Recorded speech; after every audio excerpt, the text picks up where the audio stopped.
What's up guys, Matty here at mixandmastermysong.com, and today we're going to be reviewing Studio One 4.5. As an audio engineer and mixer, there have been features in Studio One that I've missed since switching over from my Pro Tools days. Well, in this update, they've seemed to have given us all the features we missed and made them better, which is something I love about Studio One and Presonus.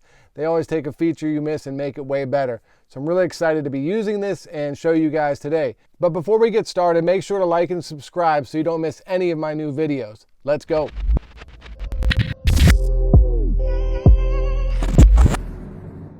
All right guys, so here we are in Studio One 4.5, and the first feature I'd like to talk about is something I've been missing since I switched from Pro Tools, and that's pre-post fader metering. So as you can see now, they have pre-fader metering, and what that means is if you click it on and you turn your kick down, the meter still moves. Now before, with post fader, if you turn that down, there'd be no meter. And that to me is just useless when mixing. So having this ability in Studio One now is game changing to me, and they could have just put that feature out and called it a day and I would have been happy. However, they got a lot more.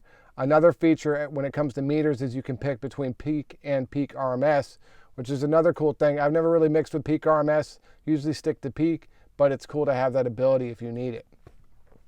After that, we're going to talk about this input control. So if you go to your wrench and you click input controls, you see these new set of options come out. Now every single channel has a gain trim built into it. So if you have a level that's too hot, you can turn it down, or if you have a track that's too low and you need to get some more gain, you can turn it up. That way you can just stay in your mixer. I used to have to do that all through clip gain, but now I'll probably just go in here and do it. And the cool thing is you can do it with all the tracks. So you can select, if all these drums are super loud, take them all down 68 dB and you're ready to mix. So gain staging, whole new world in Studio One. The other feature is you can flip the phase, which is another amazing feature, just to be able to check your phase real quick, flip it, am I in, am I out? Just great to be able to have access to that and to do it so quick. So something I wasn't expecting, but something I'll be using every day for sure.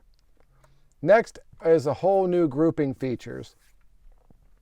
So we got, you've always been able to group in Studio One, but you could only just group and that was it, you know? So now you can group new tracks and call it whatever you want. My yellow is my drums. And click OK. And now you see this new box over here, which you can get to by clicking this button here, that has your groups. And so if I want to group the drums and turn them all up and down, I can do that.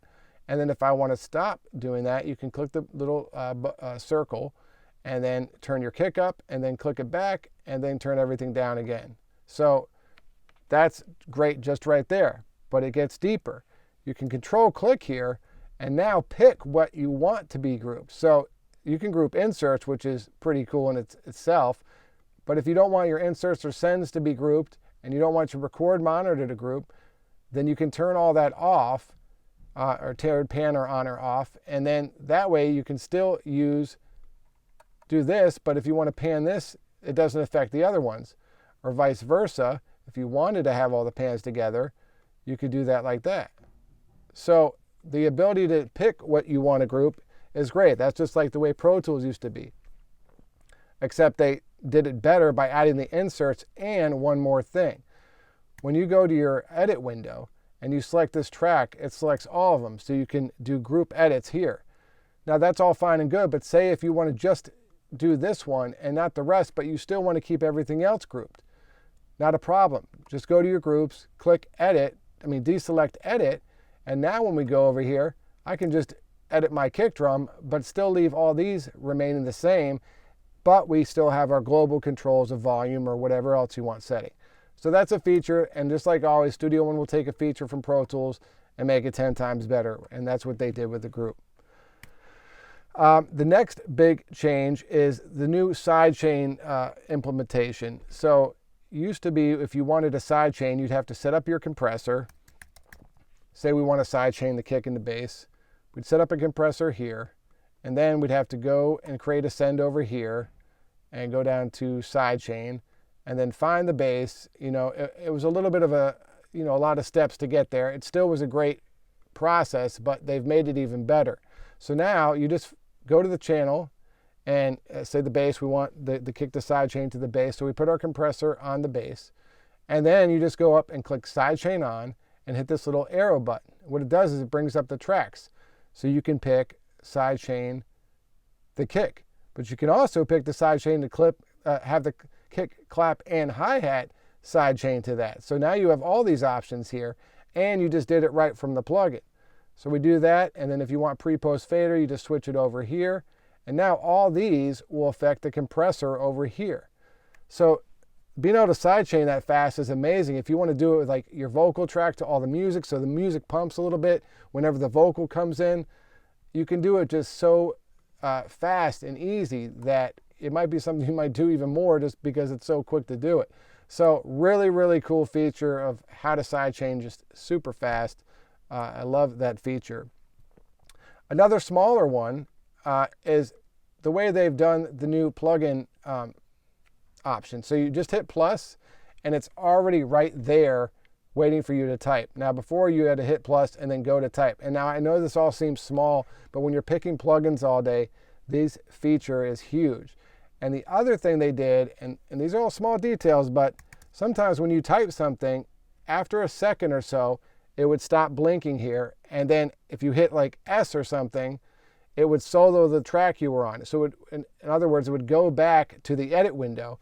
And then you'd be like, oh, I just soloed the track, and you get all off on what you were actually doing. I've like deleted tracks by, hitting buttons that I was back in the edit window, but I still thought I was searching for the plugin. So now it just stays there until you find the plugin that you're actually looking for and then load it. So small feature, but game changing nonetheless. Now to the edit window. They've finally smoothed out waveforms. So if any of you guys do editing in Studio One, you've noticed sometimes when you scroll in real close, it only goes so far. But now if you look, it's way smoother. And so it is an option you have to select. So if you just go to Studio One in Preferences, go to Advanced and Editing, you just click Draw Smooth Waveforms. So I'll deselect it just so you can see what it was like before. If we go in, this is as smooth as it got, which isn't very smooth. So now we can really, really edit right on our edit points and make them precise and not have to worry about clicks or any of that. So apply that there, and now when we go out, look how detailed it is. We can click right here and edit and make it a clean edit. So that is awesome that they have finally fixed that as well. Lastly here, they have a whole new set of macro windows. So they have global, which is, I haven't gone in and set up anything new here, but this is what I've always had. And this is, I have my render tracks and some of the features I've added myself. But now they have different macro groupings, so to speak. And so if you're just musical editing, you can switch to that. If you're doing straight audio editing, you can switch to that. And it brings up all, different kinds of macro features that are one button features that will just fix things right away. So if I want to take this and reverse it, let me select this here, take that and reverse it, boom, you can do it right there from the macros. So really cool features, normalize and peak down 12. And then the thing you can do with all these is edit them and make them your own. So if maybe you're not using these all the time, you can set up your own and then have them on different sections, music editing, music creation. So really, really cool way to dive deeper into the macros if you're not using them. I have this render track that I'll put a link to actually in my video, which makes using the event effects just super fast. And so now I can, maybe set up a new window with just all my edits. So just another thing to make your workflow super speedy.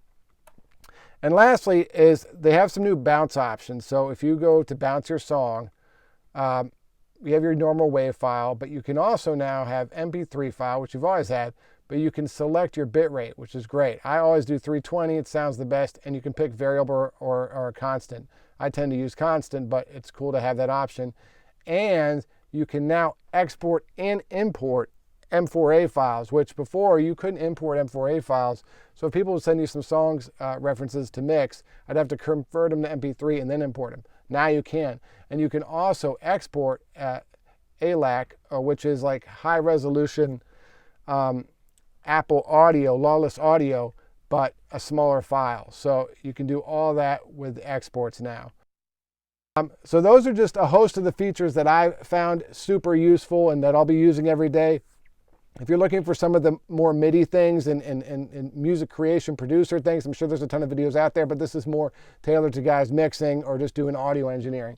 But man, what a game-changing update. Really, really, really cool. So make sure to like and comment. Tell me what you guys like about the update. And if you need your songs mixed or mastered, hit me up at mixandmastermysong.com. You can also check out my courses and presets there too. See you soon.